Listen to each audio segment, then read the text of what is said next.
Well, question number 10. Discussion about weak acids. So you got different indicators here: bromocresol green, bromothiamol blue, and thiamol blue. Identify indicator that's most suitable using titration between propanoic acid and sodium hydroxide. The first thing you got to look at is that propanoic acid is a weak acid, sodium hydroxide is a strong base. So the thiamol blue is the most feasible there, because I think it goes from just below 7, the indicator, all the way to 13, I think. I'm not sure about that, but halfway gives you that sort of values.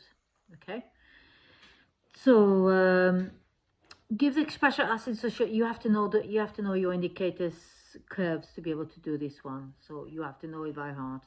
Make sure you know this by heart.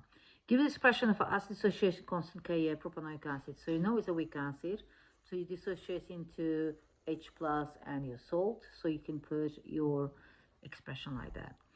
Calculate the pH of 0.1 propanoic acid solution, give your answer to decimal places. So basically, you start Ka, which is you got pKa 4.87. So Ka, you need to find Ka to replace in this equation. So it's 10 to the minus pKa, which is 10 to the minus 4.87, which will give you this value. So you got your Ka, you need to find H plus. It's squared because you can represent those two by squared because they're equal amounts. And then it's your concentration of your acid. Now, once you have that, you have the value of Ka, you got a value of acid, which is given here. You find H plus squared. H plus is the square root of this altogether. So then you minus log 10 of that gives you the pH, which is 2.94. Okay, so that's 2.94, the answer to that question. Question 10.4, sorry. For butanoic acid Ka, it's got 1.51 times 10 minus 5. So you give you the values of volume times concentration of sodium hydroxide, concentration times value of butanoic acid, calculate pH. So work out the first initial amount. So your amount of moles gives you the amount of moles of sodium hydroxide is 2 times 10 minus 3.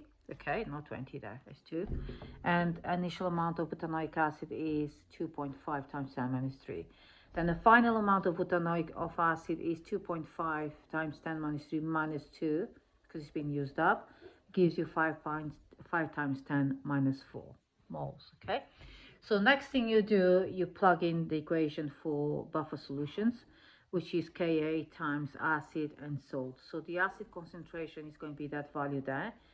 Then you remember the total volume here is 20 plus 25 here. So it's going to be 45. So you divide by that by 45 times 1,000 on top to make it in centimeters cubed there. In decimeter cube, actually. And then you have divided by your acid salt, which is 2 times 10 minus 3, which is the same as that. And divide by 45 also here, because it's total volume. Then what you do next is you calculate the H plus concentration, which is 1.51 times 10 minus 5 times 0.0111, which is this calculation here, divided by 0.0444, which is this calculation here. Then you minus log of everything gives you 5.42. The last question here is: the student plans titrate butanoic acid solutions with ethylamine. They both weak acid and weak base.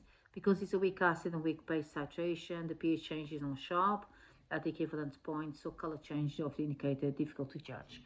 And that's the last question, okay, of the paper.